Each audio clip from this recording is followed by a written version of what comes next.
fu ideato e realizzato alla fine degli anni 50 da Mario Spagnoli, illuminato imprenditore perugino figlio di Luisa Spagnoli, la donna che ha inventato i baci Perugina e creato l'omonima casa di moda, che la acquistò nei primi anni 50.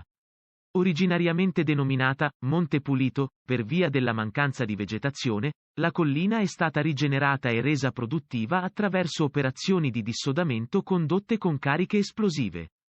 In principio vi fu impiantato un uliveto.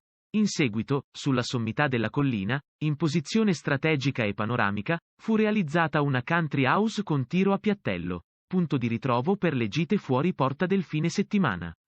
Poco alla volta, il parco si popolò di attrazioni per bambini, Fort Apache, Cavallo di Troia e le Case delle Fiabe, che così potevano divertirsi in modo naturale mentre i genitori si rilassavano.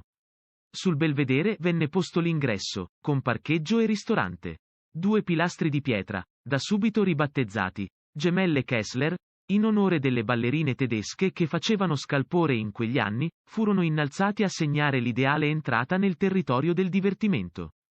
In quei primi anni la struttura fu sede di importanti convegni e nel 1962 fu scelta come punto d'arrivo di una tappa del Giro d'Italia. Fin dalla sua nascita, il parco era rivolto soprattutto ai bambini e per questo fu realizzato un percorso ispirato al mondo delle favole con numerose attrazioni che è possibile ammirare ancora oggi, il villaggio di Pinocchio, la casa di Cappuccetto Rosso, il castello della Bella Addormentata, la casetta di Biancaneve e i 7 nani. Con la gestione di Mariella Spagnoli, subentrata al padre Mario nel 1977, il parco si è volto più decisamente verso la conservazione di specie animali e l'educazione naturalistico-ambientale senza però perdere il suo alone di fantasia e mistero.